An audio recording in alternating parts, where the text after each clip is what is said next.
Irmãos, nessa noite, então, eu estarei falando sobre o pentecostalismo, o surgimento, erros e heresias.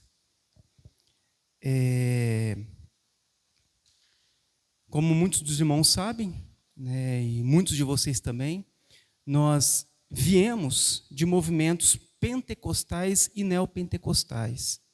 Então, praticamente quase todos nós, né, viemos deste movimento. No meu caso, eu fui durante 20 anos, eu era de uma igreja neopentecostal. Durante esses 20 anos, eu fui aproximadamente 10 anos pastor auxiliar e 6 anos pastor titular. Então, o que eu estaria ensinando hoje para os irmãos é algo que foi vivido na minha vida. Então, eu entendi, né, com o tempo, compreendi as Escrituras e, por isso, eu abandonei as práticas de linha pentecostal e neopentecostal. Então, a minha intenção aqui, ela também não é atacar as pessoas que fazem parte desse tipo de religião, porque todos somos livres para congregar onde nós quisermos. Nós aqui no Brasil somos livres para seguir a religião e a igreja que cada um quiser. Então, a minha intenção não é falar contra as pessoas, porque tem muitas pessoas que são piedosas dentro desse meio, pessoas que são até salvas, pessoas moralmente corretas, pessoas de oração.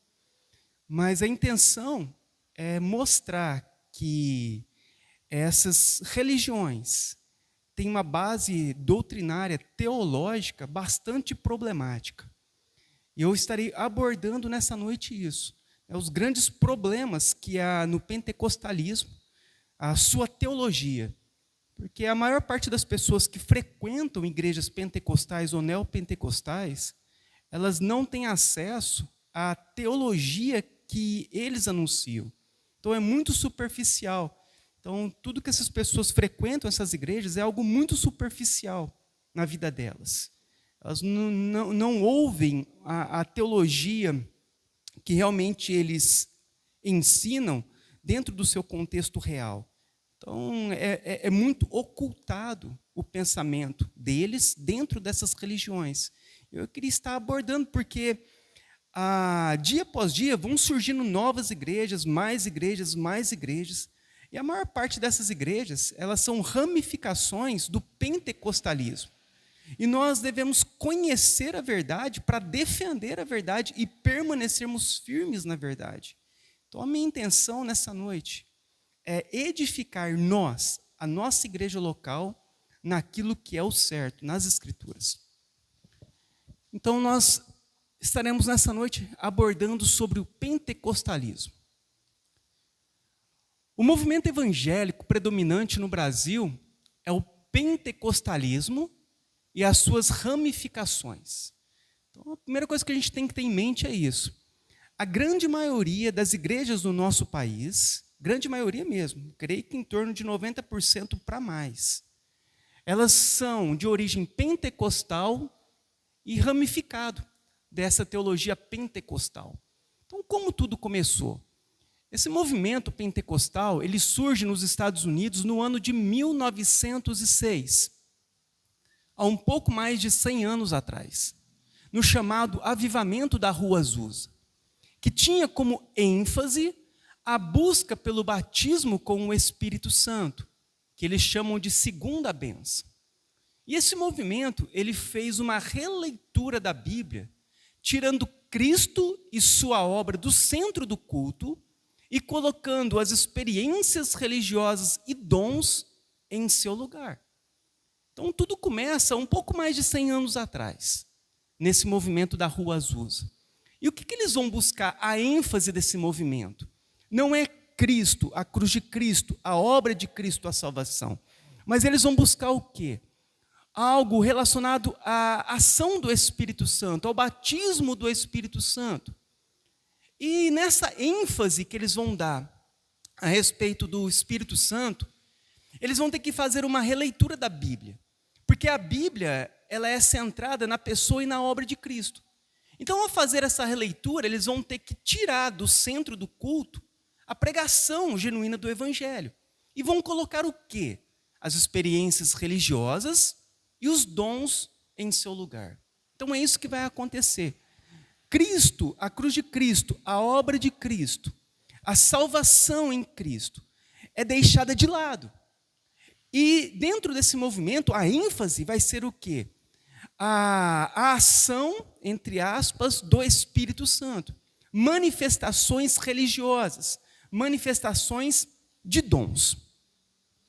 E as primeiras igrejas pentecostais que vieram para o Brasil, olha, surge no ano de 1906, e no ano de 1910 é fundada a Congregação Cristã no Brasil. Nós consideramos a Congregação Cristã uma seita, né? Não somente nós, mas praticamente todas, até outras igrejas de origem pentecostal consideram a Congregação Cristã uma seita. E no ano de 1911, a Assembleia de Deus. Então são as duas primeiras igrejas que são formadas aqui no Brasil. E a partir dessas duas igrejas, vão surgir várias ramificações. Então a segunda onda do pentecostalismo no Brasil, ela vai ocorrer entre os anos de 1950 e 1960. Foi uma fase de fragmentação do movimento pentecostal, começa a se fragmentar, começa a ramificar, e que deu origem a novas igrejas.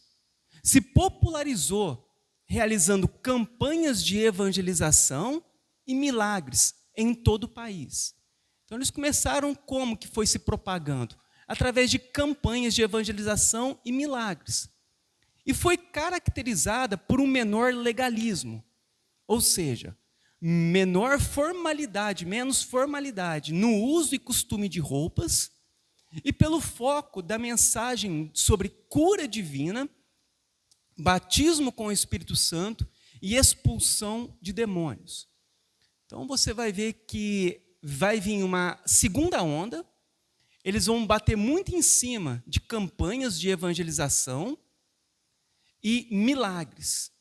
Eles vão ter menos legalismo, né, na forma de usos e costumes, e vão falar muito sobre cura, batismo com o Espírito Santo e expulsão de demônios. As principais igrejas surgidas na segunda onda pentecostal é a Igreja do Evangelho Quadrangular, a Igreja Evangélica Pentecostal O Brasil para Cristo e a Igreja Pentecostal Deus é Amor. Já nos anos de 1970, surge a terceira onda do pentecostalismo, que nós chamamos de neopentecostalismo, um novo tipo de pentecostalismo. No Brasil, um reflexo desse fenômeno foi o alastramento de organizações pentecostais com traços mais inovadores, né, chamados de neopentecostais. Então vem agora nos anos 70 e surge uma terceira onda. E essa terceira onda, ela vai trazer dentro do pentecostalismo uns traços mais inovadores. Então, diferenciando-se do pentecostalismo tradicional, algumas de suas principais características é a ênfase da guerra espiritual contra o diabo, a possibilidade de acesso a riquezas por meio da fé e dízimos, e o fervor emocional, músicas e frases de efeito. Hoje são caracterizadas pela pregação coach, né, ou discurso motivacional. Então, o que vai acontecer? Desde aquele momento em que surgem as pentecostais, vão surgindo agora ramificações desse movimento pentecostal. E a última ramificação, que a grande última ramificação, seriam os neopentecostais, que é o que nós lembrávamos, né, antigamente, a respeito de como eram as pregações ou as ênfases. Então, você lembra que tinha a guerra espiritual contra o diabo, vamos marchar, vamos passar, a porta vai se abrir e vamos guerrear. Então tinha aquela marcha, aquela luta espiritual contra o diabo, vamos marcar o nosso território, vamos estender as mãos e vamos expulsar os demônios dessa cidade. Então havia essa guerra espiritual contra o diabo e também a parte sobre riqueza. Quanto mais você ofertar, quanto mais dinheiro você dá, quanto mais você plantar, mais colherá. E se você não der o dízimo, o diabo vai devorar as suas finanças. Então houve uma grande ênfase no quê? A respeito de riqueza. Que eles colocavam a fé e o dízimo ali no culto. Você vê que vai tirando tudo o foco de Cristo e da cruz de Cristo. Agora o foco é a luta contra o diabo. Dízimo e ter fé para ser próspero. E o fervor emocional. Então você vê a propagação, né, das músicas e as gravadoras gospel e os shows gospel e toda aquela ênfase em música e em emocionalismo, e as pessoas levantando a mão, chorando, se emocionando com aquelas músicas, e todo aquele emocionalismo. Aí vinham as frases de efeito do pastor, e as pessoas ouviam aquelas frases, choravam e tudo mais. Então é um movimento, né, que foi surgindo, que são os neopentecostais. As principais igrejas neopentecostais no Brasil são a Igreja Universal do Reino de Deus, a Igreja Internacional da Graça de Deus, a Igreja Mundial do Poder de Deus, a Igreja Renascer em Cristo, a Igreja Apostólica Fonte da Vida, a Comunidade Cristã Paz e Vida e a Comunidade Evangélica Sara Nossa Terra. Essas são as maiores neopentecostais do Brasil. Muitas igrejas também metodistas, muitas igrejas batistas, igrejas que nós vemos escrito renovadas, comunidades, todas elas são de linha neopentecostal. Então essa aqui foi a face do Brasil. Elas dominaram o cenário da mídia, né, a televisão, rádio, livros. Então eles propagaram. Por isso que se você olhar lá nos livros antigos que você tem, da antiga religião sua, você vai encontrar livros desse tipo de pessoal, certo? Porque são as igrejas neopentecostais. Até alguns anos atrás, poucos anos atrás aqui no Brasil, eles dominavam tudo. Hoje, graças a Deus, né, com a internet, a propagação do verdadeiro evangelho acabou vindo para nós. Ouvimos o evangelho, o verdadeiro evangelho, e abandonamos essas práticas dessas denominações religiosas. Então, todas elas vêm de um mesmo lugar, né, do pentecostalismo. Então, esse movimento, ele colocou o quê? As experiências religiosas e a visão ministerial acima da Bíblia. E as igrejas se tornaram pragmáticas e sincréticas. Então, esse movimento, o que ele vai fazer? Ele vai colocar as experiências religiosas como regras de doutrina.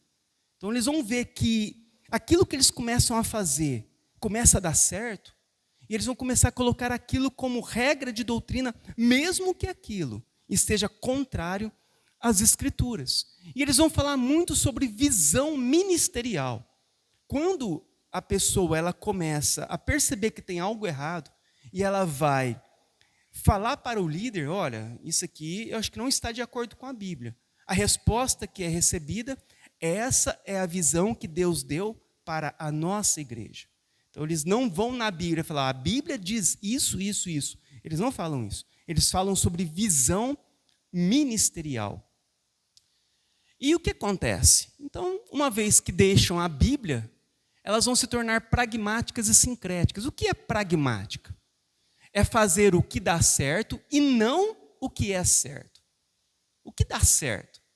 Culto para o Dia dos Pais, culto para o Dia das Mães, culto das crianças. São coisas que dão certo, porque atraem muitas pessoas para a igreja, mas que não tem respaldo bíblico. O culto não é para os pais.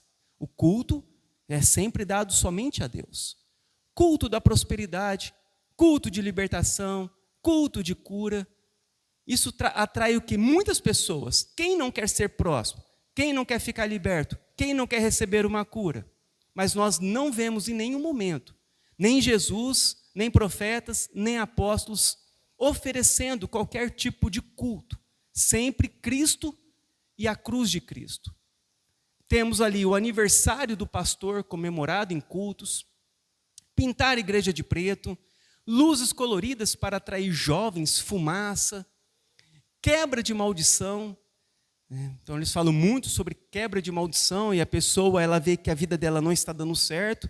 Então eles vão oferecer o quê? Olha, vem na igreja que vai ter ali o momento da quebra de maldição. A pessoa não se arrepende do pecado, a pessoa não conhece o evangelho, nunca ouviu o evangelho verdadeiro, mas ela vai na igreja em busca de resolver essa maldição que acompanha a vida dela, essa quebra de maldição, essas coisas que estão dando errado. Então ela vai em busca do quê? Da solução de problemas. E quem não tem problemas? Todos têm problemas. O que eles pensaram? Vamos oferecer a eles a solução dos problemas. Então eles oferecem a quebra de maldição. O interessante é que nunca é de graça. Você pode ir em qualquer desses cultos.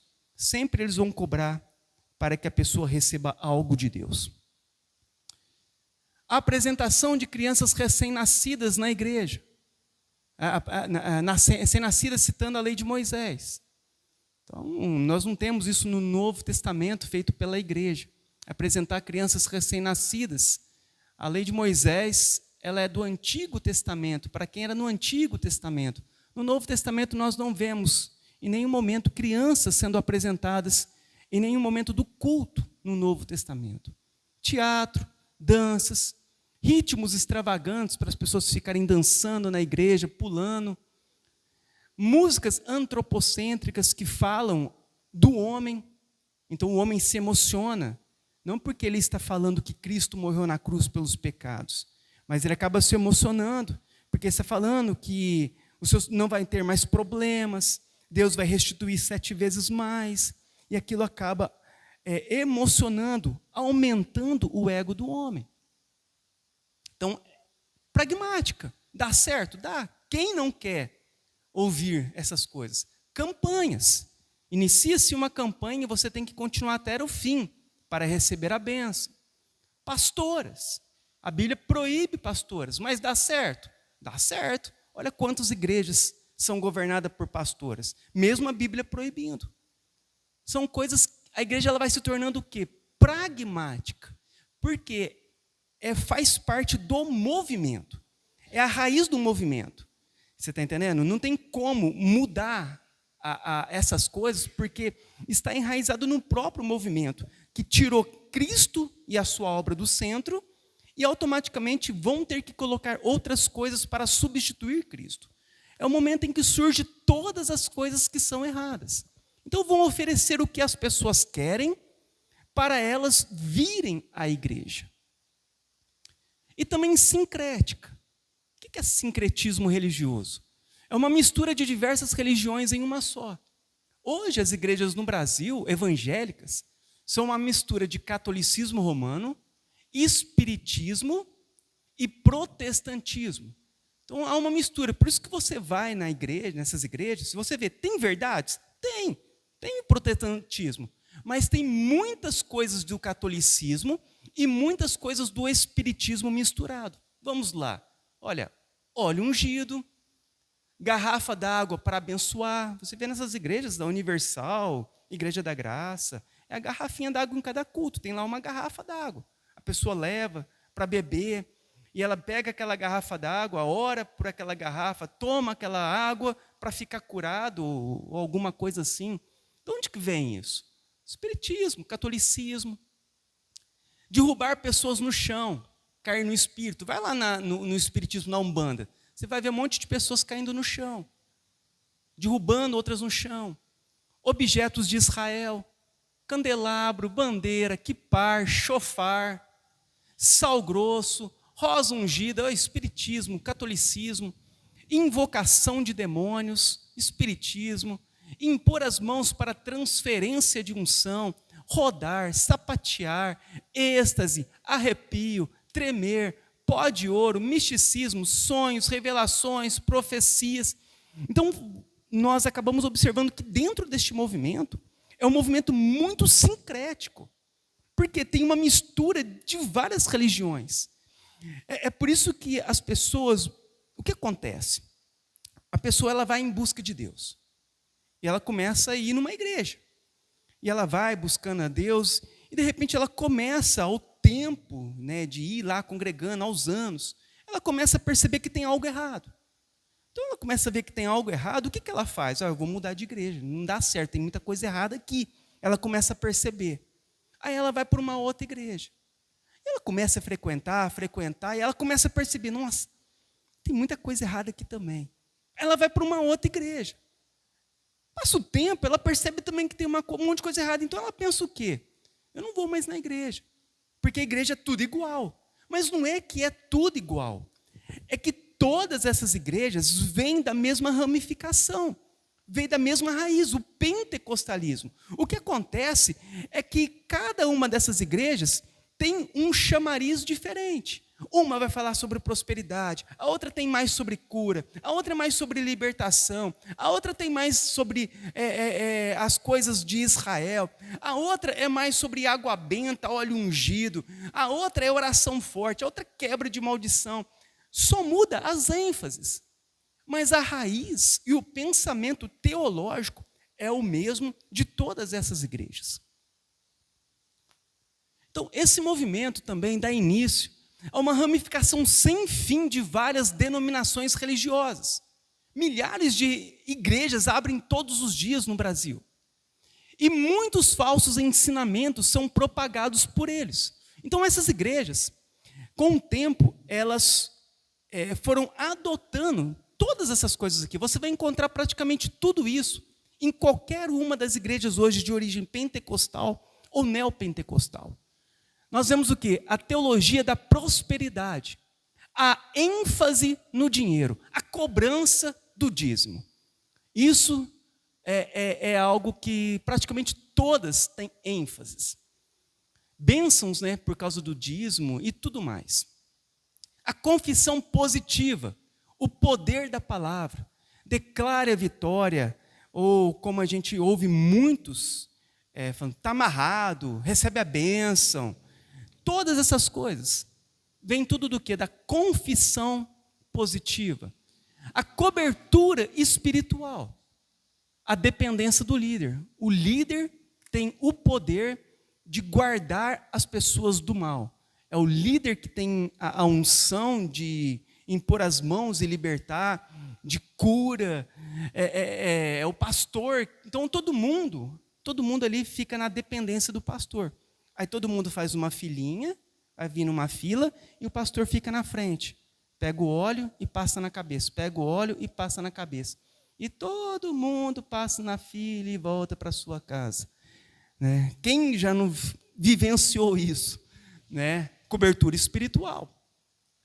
Olha a problemática quando não se leva a Cristo. A teologia coach. A pregação é para a exaltação do homem. Então, o que é pregado é aquilo que vai exaltar o homem, que os homens gostam de ouvir. Você é mais que vencedor, vai dar tudo certo, a porta vai se abrir, recebe o teu milagre, recebe a tua cura hoje. Então, quem não quer receber isso? Quem não quer ouvir isso? Então, a pregação, ela é o quê? Coach, ela vai exaltar o homem, não é mais Cristo. Arrependa do teu pecado e crê em Jesus Cristo, para serem perdoados os seus pecados. Não.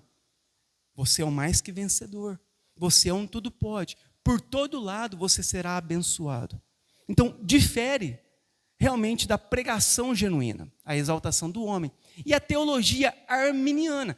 Todos são arminianos. Salvação por obras. Então, é interessante que todas essas igrejas são arminianas, de origem pentecostal. Creem na salvação em cooperação com Deus. Então, como essas igrejas creem a respeito da salvação? Meu irmão, quanto mais vai tirando Cristo, mais você vai ter que ir acrescentando outras coisas. Até na salvação. O que eles ensinam? Que para ser salvo, Deus faz a parte dele, mas você precisa, junto, cooperando com Deus, fazer a sua parte. Se você não fizer a sua parte, você não será salvo, porque é necessário você ajudar Deus na sua salvação. Então esse é o pensamento. Não é pela graça, não é pela soberania de Deus, é pela cooperação. É o homem ajudando a cruz de Cristo. A Bíblia diz, Jesus fala, está tudo consumado, tudo pago, tudo feito. Mas o que eles ensinam? Não, não é bem assim. Está quase tudo pago, você precisa de pagar um pouquinho para completar a obra de Cristo. Mas o que acontece? Esse pensamento arminiano é um pensamento teológico que foi julgado no Sínodo de Dort, no ano de 1618, 1619, sendo rejeitado com 34 erros refutados. Então, esse pensamento da cooperação do homem com Deus já foi julgado pela igreja. A igreja condenou esse pensamento teológico. E como que ela condenou? Lá nos cânones de Dort. Quem tem a Bíblia de Genebra, no final, tem o documento dos cânones de Dort. Mas se você digitar na internet, você vai ver lá os cânones de Dort. E o que eles vão fazer nesse documento histórico? Eles vão pegar pensamento por pensamento dos arminianos, que são os remonstrantes, e eles vão refutar, escrever nesse documento o porquê que eles estão errados. E é refutado 34 erros. A igreja refutou, falou, olha, o pensamento de vocês, arminianos, tem 34 erros refutados pela igreja. Os pastores e professores arminianos foram removidos de seus cargos na igreja reformada holandesa e expulsos do país. Olha a seriedade do negócio. Aqueles que eram pastores e professores que estavam ensinando o arminianismo na Holanda foram expulsos do país. Perderam todos os seus cargos. Isso demonstra a seriedade do assunto. Alguns consideram mais do que simples erros e sim classificam o arminianismo como heresia. Nós estamos falando de um pensamento teológico que foi rejeitado plenamente pela igreja protestante. Mas e hoje? Ela domina o cenário aqui no Brasil. A maior parte são arminianas. Outra coisa muito interessante é que esse movimento pentecostal, ele ignora totalmente a história da igreja. Dificilmente você os ouvirá ensinando a história da igreja, citando os credos e confissões de fé. Se você veio de uma igreja pentecostal ou neopentecostal, você provavelmente nunca ouviu um credo ou uma confissão de fé. Nem os grandes teólogos da história. Eu citei aqui os principais teólogos da nossa história, que é Atanásio de Alexandria, Agostinho de Hipona, Tomás de Aquino, Martinho Lutero, João Calvino, John Owen, Jonathan Edwards, George Whitefield, Charles Spurgeon, entre outros. E por que os pentecostais e neopentecostais nunca falaram sobre isso? Simplesmente porque os seus ensinos são totalmente diferentes daquilo que a igreja sempre ensinou durante a história. É por isso que esse movimento é um novo movimento à parte da história do cristianismo. Você nunca vai ouvir eles falarem sobre os credos, confissões, e nem citar os principais teólogos da história. Porque tudo que foi ensinado pela igreja, ou grande maioria daquilo que foi ensinado pela igreja antiga, difere daquilo que eles propagam hoje. Se eles começarem a falar sobre credo e confissões, e sobre esses homens aqui, o que vai acontecer? As pessoas vão estudar e vão ver que o que está sendo ensinado naquela religião não condiz com aquilo que foi ensinado na história pela igreja. Então, a respeito dos dons, as igrejas pentecostais dão grande ênfase o quê? Nos dons de profecia, cura e variedade de línguas. E eu farei uma leitura bíblica e histórica desses dons. É importante saber que esses 3 dons não ocorreram durante toda a história da igreja, mas somente no período dos apóstolos. Talvez você nunca tenha ouvido isso, mas depois dos apóstolos, esses dons cessaram. Quando nós falamos sobre profecia, curas e variedade de línguas, nós temos documentos dos pais da igreja, falando que não havia mais as manifestações desses dons conforme descrito na Bíblia. E por que esses dons eram tão importantes na época dos apóstolos? Porque os sinais naquela época eram necessários para autenticar o ministério e os ensinamentos dos apóstolos. 2 Coríntios 12, 12. Pois as credenciais do apostolado foram apresentadas no meio de vós, com toda a persistência por sinais, prodígios e poderes miraculosos. Então, as credenciais dos apóstolos eram como apresentadas? Por meio dos sinais. Como alguém acreditaria que um homem crucificado seria Deus naquela época? Então, foi necessário a manifestação dos sinais para autenticar que Cristo era Deus, que Cristo era o Senhor, que Cristo ressuscitou dos mortos. O dom de cura e milagres, vamos entender, porque essas são as ênfases dessas igrejas pentecostais, certo? Então nós vemos que a diretriz delas, dessa linha teológica, está totalmente equivocada. E eles vão dar ênfase no quê? Você vai ver que eles vão tirar Cristo, a cruz de Cristo, pecado, a eternidade, vida eterna, inferno. Eles vão tirar isso do púlpito. E vão colocar o quê? Manifestações. E uma das manifestações que é mais mostrada e falada é o dom de cura. Quem está precisando de uma cura? Quem está enfermo dessa noite? Levanta a tua mão, vem aqui que eu vou orar e você vai ficar curado. É isso aqui que eles ensinam. Então não é mais sobre arrependimento, sobre Cristo, mas é sobre curas. É a ênfase. Então vamos entender a respeito disso. Então as curas e os milagres eram feitos exclusivamente pelos apóstolos. Em Atos 2,43 diz: em cada alma havia temor. Muitos prodígios e sinais eram feitos por intermédio dos apóstolos. Não era por intermédio do povo, era dos apóstolos. No capítulo 5, versículo 12 de Atos. Muitos sinais e prodígios eram feitos entre o povo pelas mãos dos apóstolos. A ideia pentecostal de que as curas eram realizadas por muitos e diferentes crentes simplesmente não se encontram na Bíblia. Os registros falam que somente os apóstolos, como tendo realizado curas, e junto com eles, 2 assistentes enviados pelos próprios apóstolos, Estevão e Filipe, e talvez Barnabé.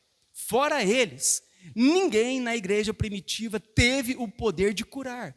Essa ideia de que as curas aconteciam continuamente e eram realizadas por crentes em geral, não tem na Bíblia. Não é bíblico, certo? Então já começa por aí, aquele negócio que todo mundo cura, que todo mundo coloca a mão e que vai fazer, e aquela agitação, aquele movimento pentecostal. O que acontece? Quando nós olhamos na Bíblia e lemos a Bíblia, nós vamos ver que quem fazia milagres e prodígios eram os apóstolos, porque a eles foi dado a autoridade de pregar o evangelho e de escrever a base doutrinária do Novo Testamento. Foi por meio deles, as cartas deles, aquilo que eles escreveram, que serve hoje para nós como doutrina para a igreja. E por isso, eles tinham essa autoridade, para mostrar que aquilo que eles estavam falando, ensinando, escrevendo, aquilo era realmente vindo de Deus. E como eles sabiam que era algo vindo de Deus? Por causa dos grandes sinais que eles faziam.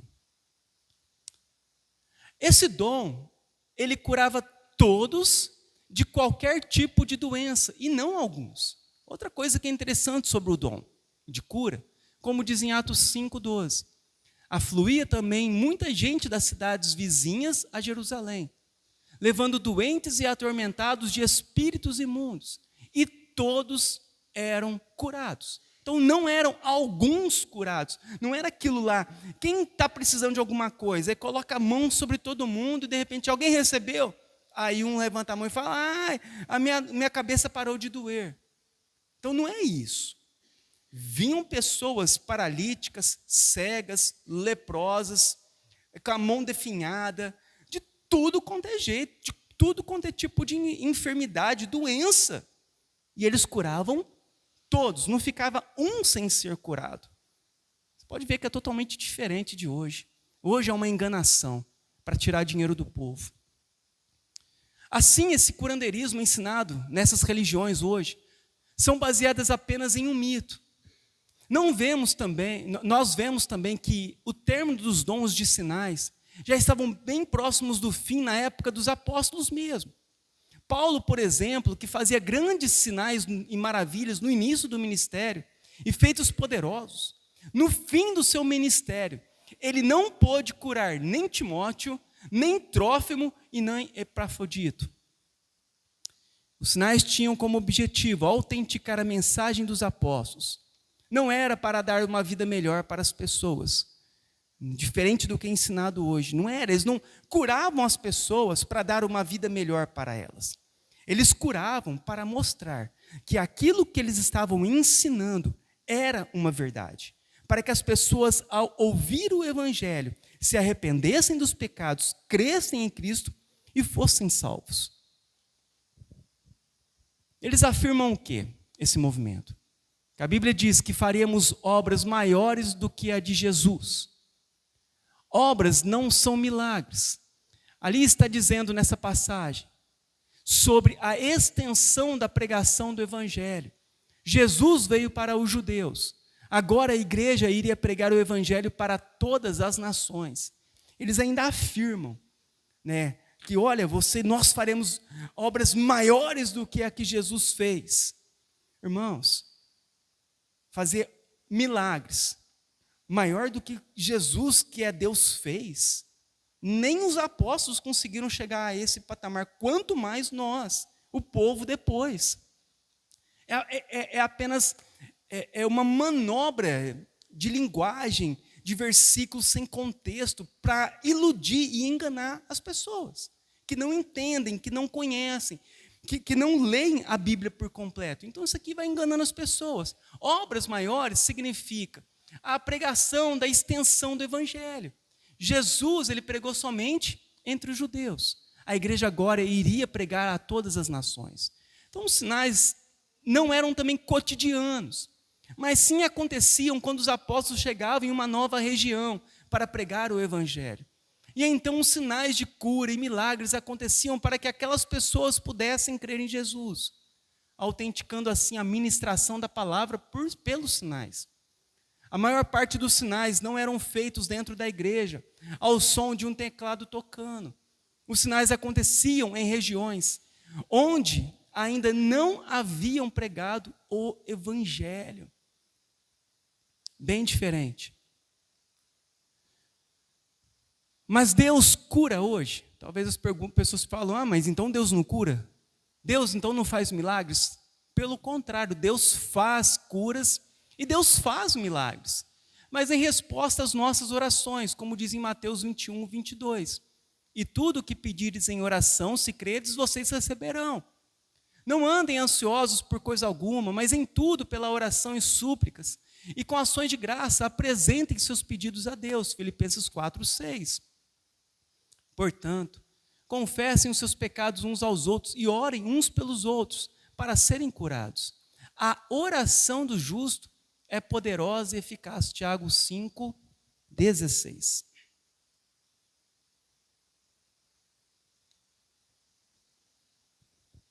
Então, como Deus cura hoje? Nós vemos que não há o dom de cura, não há ninguém que tenha um poder hoje sobrenatural capaz de curar todas as pessoas. É um engano, é uma mentira. Então, como ele cura? Ele cura através da oração. Quando nós pedimos a ele, nós oramos a ele. Quando nós viemos em uma reunião de oração junto com os irmãos e clamamos juntos, uns pelos outros. Porque não há mais diferença no caso de poder entre pregador e não pregador, entre o pastor e os outros irmãos. Todos nós somos ovelhas. Todos nós temos o mesmo Espírito hoje habitando em nós. Então, todos nós podemos orar uns pelos outros, podemos clamar a Deus e Deus nos curar.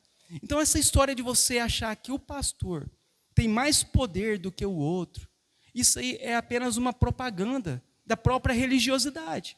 em que eles fazem isso, para que a pessoa dependam do homem. Mas todos nós hoje podemos orar uns pelos outros. Você pode orar por outra pessoa. Se for da vontade de Deus, Ele vai curar. Se não for, Ele não vai curar. Hoje nós não precisamos que ninguém ponha as mãos em nossa cabeça para ficarmos curados. Porque ninguém tem o dom de cura. O único que tem poder hoje para nos curar é o próprio Deus. E Ele nos curará por meio da oração. Por isso é importante nós orarmos por nós e também uns pelos outros. É aquele negócio de ficar colocando a mão na cabeça, derrubando óleo e tudo mais. Então tudo aquilo lá vem do quê? Do movimento pentecostal. O dom de profecia, Hebreus 1, 1 e 2. Havendo Deus outrora falado muitas vezes, de muitas maneiras aos pais, pelos profetas, nestes últimos dias nos falou pelo Filho, a quem constituiu o herdeiro de todas as coisas, pelo qual também fez o universo. Então, o profeta de Deus era alguém que recebia a revelação direta de Deus e as transmitia aos homens de forma inerrante e infalível. No Antigo Testamento, as profecias consistiam, em sua maioria, em chamar o povo ao arrependimento, anunciar o Messias, que viria para salvar o povo, e o juízo final de Deus. No Novo Testamento, as revelações proféticas são predominantemente doutrinárias, para edificar as pessoas em Cristo.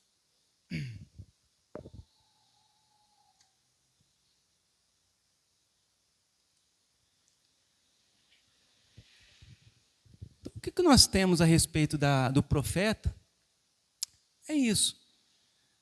Quando ele anunciava uma profecia no Antigo Testamento, aquilo era infalível, inerrante. É por isso que as profecias de Isaías, Jeremias ou qualquer um dos outros profetas está escrito na Bíblia. Por que eles estão escritos na Bíblia? Porque foi Deus falando com os profetas.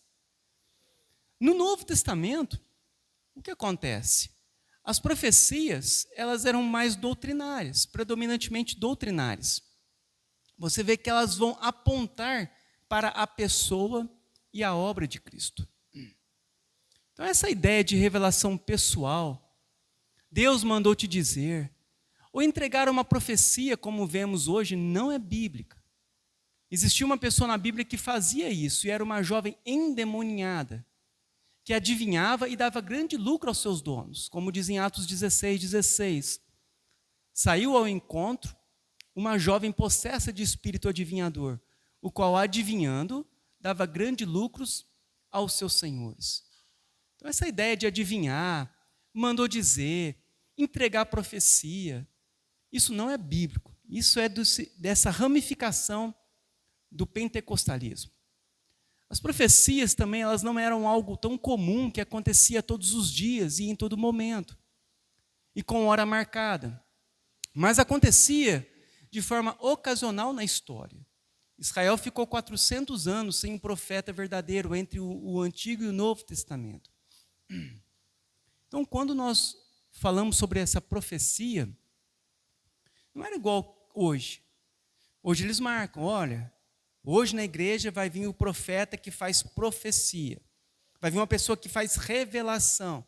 Então, eles fazem a propaganda para a pessoa ir em um culto a qual o profeta vai fazer uma profecia, uma revelação. Isso não tem na Bíblia. E Deus não falava dessa forma. Todos os dias, todo momento, toda semana, tinha uma profecia, uma revelação. Era algo ocasional, que Deus falava para o povo. E no Antigo Testamento chegou ao ponto de ficar 400 anos sem profecia. Mas e hoje? Tem igrejas que têm profecia todo dia, todo culto, toda hora, para todo mundo. Então, isso é totalmente contrário ao que está escrito na Bíblia. Não está em acordo com a Bíblia. Os dons de profecia e revelação terminaram com a conclusão da Bíblia. A manifestação desse dom nos dias de hoje, nessas igrejas, são totalmente diferentes do que está escrito na Bíblia. As profecias e revelações traziam ensinamentos e doutrinas para a igreja. Se as profecias e revelações estiverem em vigor nos nossos dias, nós não poderíamos dizer que a Bíblia é nossa única regra de fé. Teríamos que aceitar novas revelações como parte da Bíblia. Se nós falarmos que Deus fala por meio de novas profecias e revelações, nós teríamos que pegar todas essas profecias e revelações, anotar elas e adicionar à Bíblia. Ué, não é Deus que está falando? Então nós deveríamos fazer isso. Se é Deus quem está falando, vamos pegar isso que Ele está falando e acrescentar e colocar na Bíblia. Porque a Bíblia é um livro profético. Profetas falaram nela e deixaram preservado para nós. Então, olha a problemática que isso vai causar. Por isso que para nós, somente a Bíblia é a regra de fé. A Bíblia é a revelação final de Deus para a igreja. Nós não precisamos de ninguém adivinhando coisas, falando o que vai acontecer, falando a respeito da vida pessoal. O que nós precisamos é da Bíblia. O que Deus tem para falar para nós, Ele deixou preservado em um livro, na Bíblia. Se nós permanecermos na Bíblia, nós não seremos mais enganados e nem iludidos. E outra grande problemática é o dom de variedade de línguas, que é o bezerro de ouro das igrejas pentecostais. Que para ser batizado com o Espírito Santo, eles dizem que a pessoa tem que orar em línguas. Então, um dom de variedade de línguas, em nossos dias, chamado das línguas labachúrias, nunca existiu nem na Bíblia e nem na história da igreja. Nunca nenhum cristão orou nessa língua, e essa língua foi criada pelo movimento pentecostal nos Estados Unidos no ano de 1906.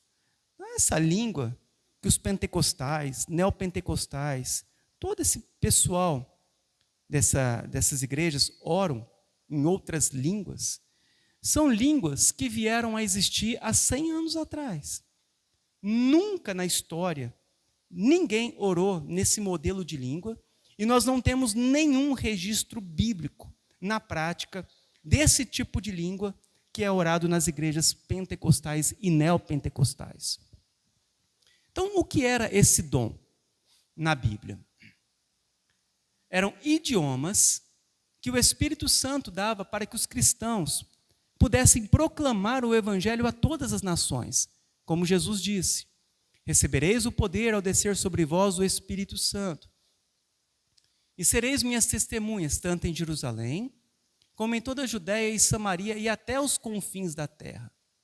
Então, como aqueles homens simples, pescadores, poderiam evangelizar o mundo, os outros países? Então, Deus deu esse dom. Então, eles chegavam em qualquer lugar e conseguiam falar em qualquer idioma para evangelizar todas as pessoas.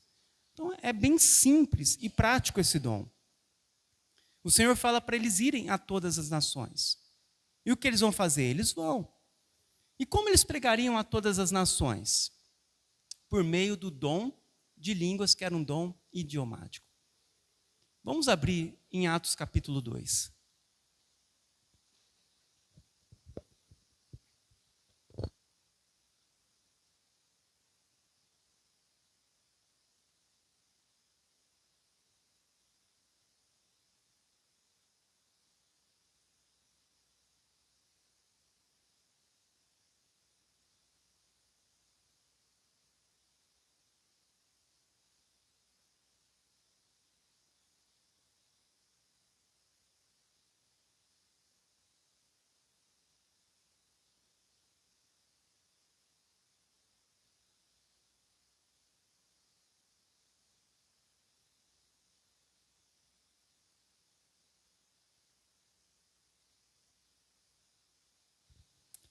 Pode alguém estar lendo?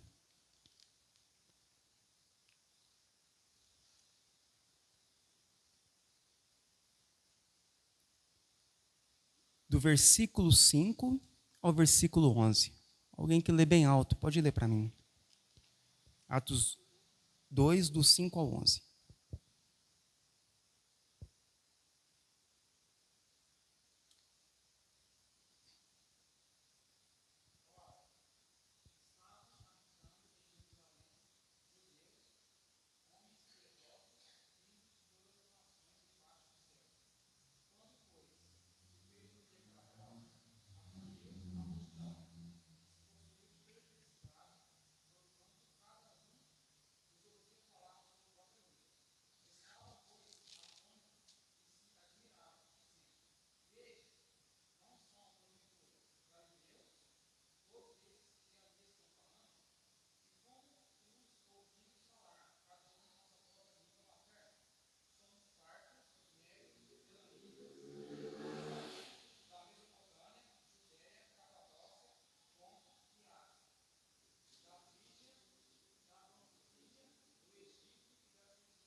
Então, essas línguas, irmãos, não eram línguas inexistentes, nem desconexas, nem sem significado, nem estáticas, não eram repetições de sílabas, nem repetições de alguma palavra sem sentido, mas eram idiomas que glorificavam a Deus, conforme nós acabamos de ler.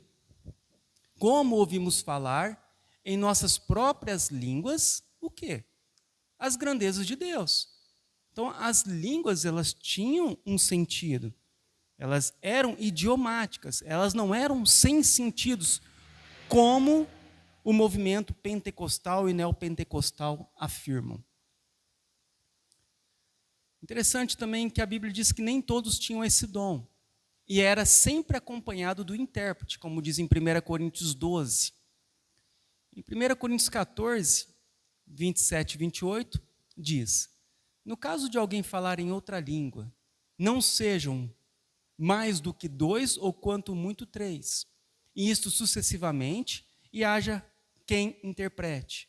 Mas não havendo intérprete, fique calado na igreja, falando consigo mesmo e com Deus. Paulo aqui ele vai dar uma ordem durante o culto, que aqueles que falavam em línguas, você observa que nem todos falavam em língua. Ele diz assim, se alguém falar em outra língua, porque os pentecostais dizem que para ter o Espírito Santo, você precisa de falar em línguas. Mas Paulo diz, se alguém falar em outra língua, durante o culto, no máximo 3 pessoas poderão falar. Isso sucessivamente, uma de cada vez, e é necessário ter o intérprete. Ou seja, não eram línguas inexistentes, não era sílabas desconexas, mas era algo que havia sentido. E a ministração de línguas, do dom de línguas durante o culto, era necessário ter o intérprete para edificar a igreja em Cristo. E isso nós não vemos acontecer de forma alguma. Outros ainda dizem que são língua dos anjos e baseiam em um versículo que Paulo diz, que ainda que eu falasse a língua dos anjos. Nesse versículo, Paulo usa uma hipérbole para mostrar que o amor é maior do que qualquer outro dom. Ele não está afirmando que falava em língua de anjos. Na verdade, quando os anjos conversaram na Bíblia, eles conversaram na mesma língua dos homens. Não existe na Bíblia nenhum exemplo de um anjo falando em uma outra língua. Outro absurdo. Por quê? O que eles ensinavam, esse movimento? Que ao falar na língua dos anjos, o diabo não ia saber o que nós estávamos falando a Deus. Então, mas eles esquecem que o diabo é um anjo caído. Então, é totalmente fora do contexto quando eles usam falar língua de anjos. Então, a Bíblia, o Paulo usa apenas uma hipérbole. Quando os anjos conversaram com qualquer um dos homens, eles conversaram na mesma língua em que as pessoas falavam. Não existe nenhum exemplo na Bíblia de um anjo falando em uma outra língua inexistente. O que fica mais evidente é que esta língua não é a mesma descrita na Bíblia, que as igrejas pentecostais, neopentecostais oram. E quase todas as falsas igrejas e seitas também oram essa língua. Atualmente, religiões como Renovação Carismática, do catolicismo romano, Espiritismo, apresentam os mesmos fenômenos semelhantes. Também no xamanismo, no vodú haitiano, em alguns grupos judaicos e entre alguns muçulmanos. Mas nenhum deles oram em línguas idiomáticas conforme escrito na Bíblia. Então, o que nós temos? Essa mesma língua que os pentecostais e neopentecostais oram, se você entrar na internet, pode digitar lá, padre orando em línguas. Ele vai orar a mesma língua, é idêntica à língua dos pentecostais. Os espíritas também oram nessa mesma língua. E esses outros grupos também oram nessa mesma língua, labachúria. Mas nenhum deles oram conforme o dom descrito na Bíblia. Falar em qualquer idioma as grandezas de Deus. Nenhum deles. A conclusão para nós a respeito deste estudo, irmãos. A nossa igreja local, ela não veio do movimento pentecostal. Logo, as nossas práticas de fé e interpretação da Bíblia são diferentes em muitos aspectos dos ensinos pentecostais. Muitas coisas que nos ensinaram errado, vamos ter que abandonar. E outras vamos ter que estar dispostos a aprender e começar de novo e defender corajosamente a fé bíblica. Então, a nossa igreja, ela não é fundamentada no movimento pentecostal, que surge há 100 anos atrás. Ela é fundamentada nas Escrituras. E a interpretação que nós usamos é a interpretação histórica da igreja. Nós perguntamos como a igreja sempre interpretou sobre este assunto, sobre essa passagem, sobre este versículo. Então, nós não iniciamos uma nova igreja, um novo pensamento, uma nova religião. Nós não podemos fazer isso. Nós devemos voltar ao passado, porque eles estavam muito mais próximos da verdade do que nós hoje. Nós devemos voltar ao passado para compreendermos como a igreja sempre interpretou, para buscarmos o quê? Fazermos a mesma interpretação histórica, mantermos o mesmo pensamento, porque não pode. Deus, durante quase 2000 anos, falou uma coisa para todo mundo, e chegou agora nos 100 anos, agora, mudou toda a história, mudou toda a estrutura bíblica, toda a interpretação, e começou tudo de novo. Não faz sentido para nós. Alguém está errado. Ou o movimento pentecostal, neopentecostal está errado, ou o restante dos 2000 anos da igreja passada. Alguém está errado. E nós sabemos quem está errado, que é o movimento pentecostal e neopentecostal. Essa teologia, ela é muito problemática, tem muitos erros, em alguns momentos, heresias. Por isso, somos diferentes em muitos aspectos. Por isso que é diferente. Se você chegar numa igreja bíblica e uma igreja não bíblica, você vai ver que há muita diferença. E as pessoas não entendem isso. Elas acham, mas é muito diferente. Eu gosto mais daquele tipo de música. Eu gosto mais da unção do pastor. Eu gosto mais da água ungida. E aí fica por isso. As pessoas não têm um entendimento que aquilo está contrário à Bíblia. Porque está escrito lá, igreja evangélica. Aqui está escrito igreja evangélica, lá está escrito igreja evangélica. Na cabeça deles, acham que é a mesma coisa, que só muda a forma de culto em alguns aspectos, mas não. A diferença é totalmente gritante.